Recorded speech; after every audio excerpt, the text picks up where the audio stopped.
का maths Manoj Prajapati YouTube channel में स्वागत है। आज हम मैथ का टॉपिक लेंगे संख्या पद्धति।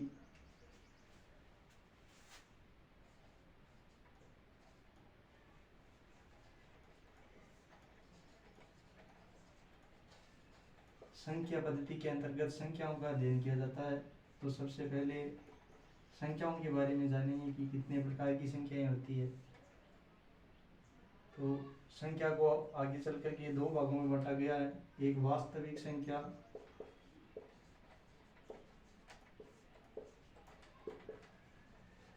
दूसरी है काल्पनिक संख्या।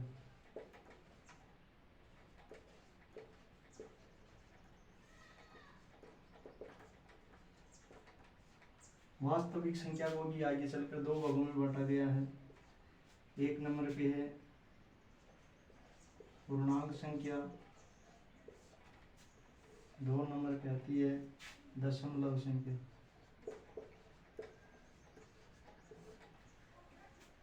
पूर्णांक संख्याओं को आगे चलकर 8 भागों में बांटा गया है। नंबर 1 पे पूर्ण संख्या, नंबर 2 पे प्राकृत संख्या, नंबर 3 पे सम संख्या, नंबर 4 पे विषम संख्या और नंबर 5 पे अभाज्य संख्या और नंबर 6 पे सहअभाज्य संख्या, नंबर 7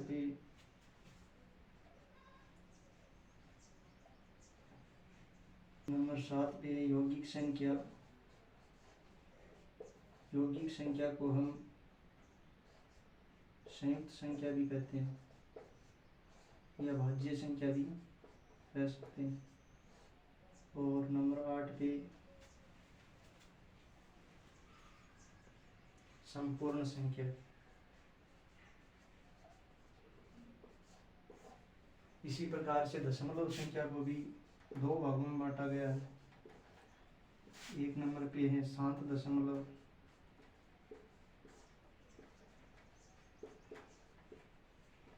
और नंबर 2 पे आती है अशांत दशमलव।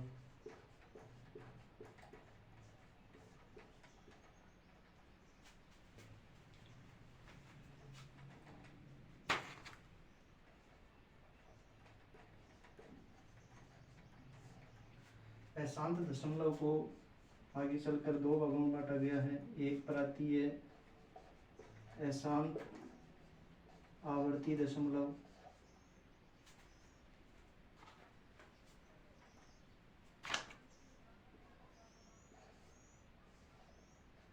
और नंबर 2 पे आती है अशांत अनावर्ती दशमलव।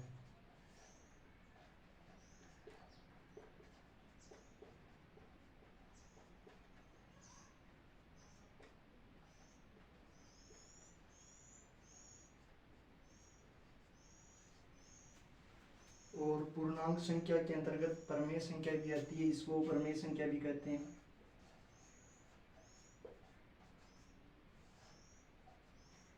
और शांत दशमलव संख्या है, इसको भी परमेय संख्या कहते हैं। और अशांत आवर्ती दशमलव संख्या भी परमेय संख्या का ही एक प्रकार है। और अशांत अनावर्ती दशमलव संख्या अपरिमेय संख्या होती है। अब इसके बाद में हम एक एक के बारे में अध्ययन करेंगे कि वास्तविक संख्या क्या है, पूर्णांक क्या है, पूर्ण क्या है, प्राकृत क्या है, सम संख्या कौन सी होती है, विषम कौन सी होती है, अभाज्य कौन सी होती है, सहभाज्य कौन सी होती है, यौगिक की संयुक्त भाज्य संख्याएं कौन सी होती है, संपूर्ण संख्याएं कौन सी होती हैं और परिमेय संख्याएं। इसके बाद में हम दशमलव संख्या के प्रकार के बारे में पढ़ेंगे।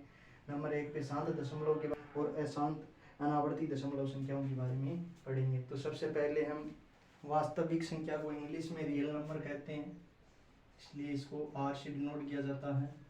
इसमें इनफाइनाइट से लेकर -4, -3, -2, 0, 1, 2, 3 और ये अनंत तक जाती हैं।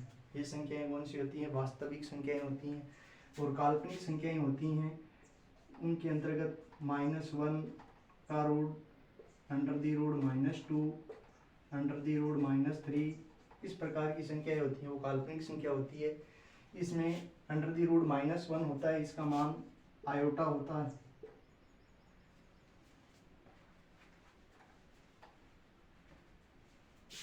√-1 का मान आयोटा होता है, और इस आयोटा का स्क्वायर करते हैं तो इधर से रूट हट जाएगा, तो -1 का मान क्या होता है, आयोटा स्क्वायर होता है। और आगे चलकर काल्पनिक संख्या को भी एक भाग और बना दिया गया है, जिसको हम बोलते हैं समिश्र संख्या।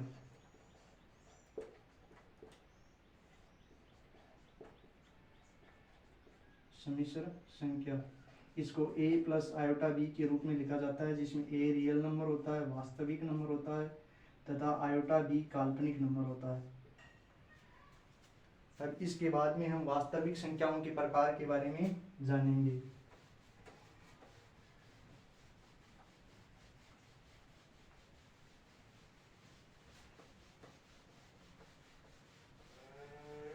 तो वास्तविक संख्या का प्रथम प्रकार कौन सा, अभी प्राकृत संख्या है, पूर्णांक संख्या है, पूर्णांक संख्या। पूर्णांक संख्या कौन सी होती है, इसको इंटीजर भी बोलते हैं, इंग्लिश में पूर्णांक संख्या को इंटीजर कहते हैं।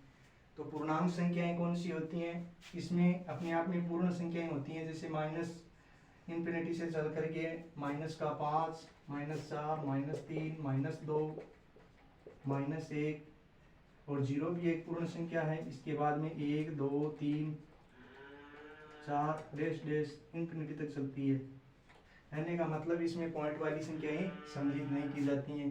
बाद में इसका आगे चलकर पहला भाग कौन सा है, पहला भाग है प्राकृत संख्या। प्राकृत संख्या को हम नेचुरल नंबर बोलते हैं।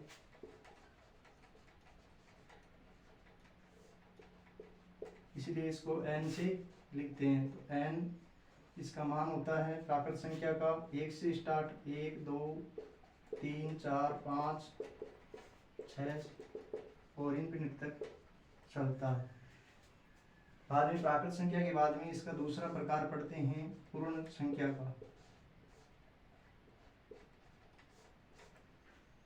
पूर्ण संख्याएं, तो पूर्ण संख्याएं कौन सी होती हैं, पूर्ण संख्याएं 0 से स्टार्ट होती हैं, इसको W से डिनोट करते हैं, होल नंबर बोलते हैं इसको।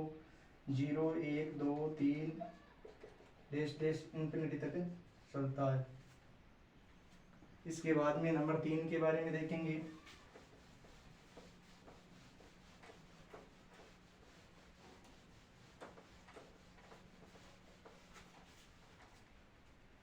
आगे चलकर इसका नंबर 3 भाग है सम संख्या।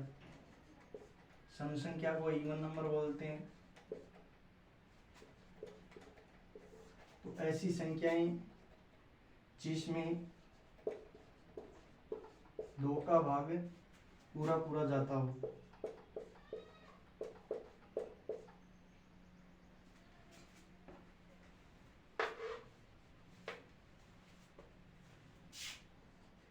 दो का भाग पूरा पूरा जाता हो। कहने का मतलब कोई भी संख्या, n का मतलब नेचुरल नंबर, कोई भी संख्या जो 2 से क्या वो मल्टीपल हो, अर्थात 2 के गुणज के रूप में हो, तो ऐसी संख्याओं को हम सम संख्या या इवन नंबर बोलते हैं। बाद में बात करते हैं विषम संख्या की। विषम संख्या को हम ओड संख्या बोलते हैं या ओड नंबर कहते हैं। तो विषम संख्या क्या होती है, वह संख्या जिसमें 2 का भाग नहीं जाता हो, वह संख्या जिसमें 2 का भाग नहीं जाता हो।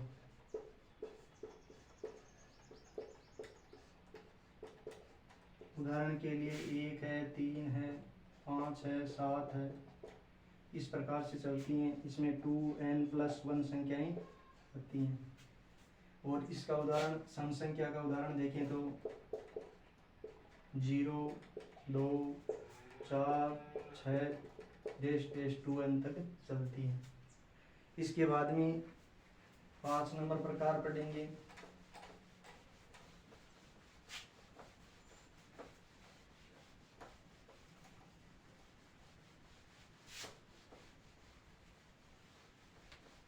पूर्णांक संख्या का पांचवा प्रकार है अभाज्य संख्या। अभाज्य संख्या, अभाज्य संख्या को अंग्रेजी में प्राइम नंबर बोलते हैं। तो अभाज्य संख्या वह संख्या होती है जिसके गुणनखंड केवल दो हो, जिसके गुणनखंड केवल कितने हो, दो हो, या फिर उस संख्या में केवल या तो एक का भाग जाए या स्वयं का भाग जाता हो, स्वयं का भाग जाता हो, वह संख्या कौन सी होती है, अभाज्य संख्या होती है। जैसे 2 है, 3 है, 5 है, 7 है, ये डेश डेश ऐसे चलती रहती हैं। तो दो संख्या, जैसे 2 को हम देखते हैं कि अभाज्य है कि नहीं है, तो 2 के अंतर्गत एक तो 1 का भाग जाता है, एक 2 का जाता है, इसके बाद में और अन्य संख्या का भाग नहीं जाता है, इसीलिए इसके गुणनखंड कितने हो गए, 2 हो गए, या तो 1 का भाग जा रहा है या फिर स्वयं का जा रहा है। इसी प्रकार से 3, तो 3 को अंतर्गत 1 का जाएगा और 3 का जाएगा, इसके अलावा किसी संख्या का भाग नहीं जाता है। इसी प्रकार से अब संख्या नंबर 6 के बारे में पढ़ेंगे।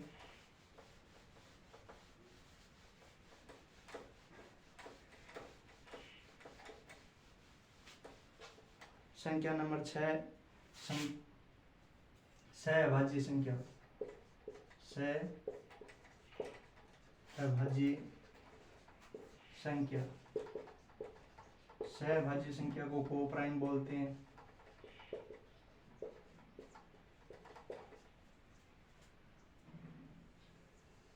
तो सहअभाज्य संख्याएं कौन सी होती हैं, कहने का मतलब ये है कि ऐसी दो संख्याएं या ऐसी दो प्राकृत संख्याएं जिसमें एक दूसरे का भाग ना जाता हो, एक दूसरे के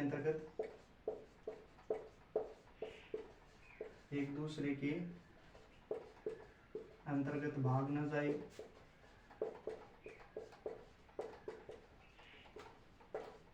या दोनों संख्याएं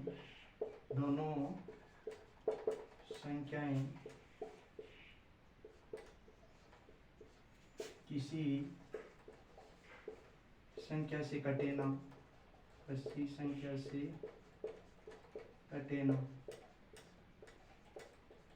जैसे हम उदाहरण के लिए लेते हैं 2 और 3 ले लेते हैं, तो 2 और 3 को हम चेक करते हैं कि ये सहअभाज्य संख्या या को प्राइम नंबर है कि या नहीं।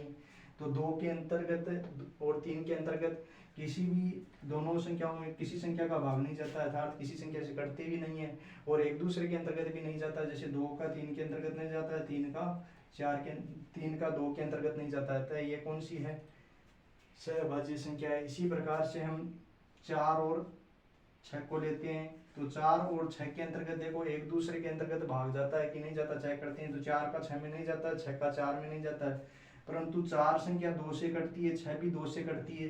दूसरी शर्त क्या है, किसी भी संख्या से कटना नहीं चाहिए, इसका मतलब ये क्या है, सहअभाज्य संख्या नहीं है। इसके बाद में हम 7 और 8 को लेते हैं।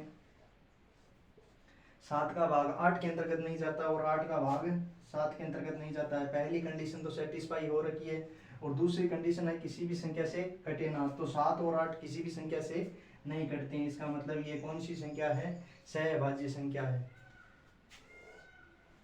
और इसी प्रकार से आगे चलकर हम 15 और 17 लेते हैं। तो 15 का 17 में भाग नहीं जाता और 17 का 15 में नहीं जाता है, इसका मतलब फर्स्ट कंडीशन तो ये फॉलो हो रही है।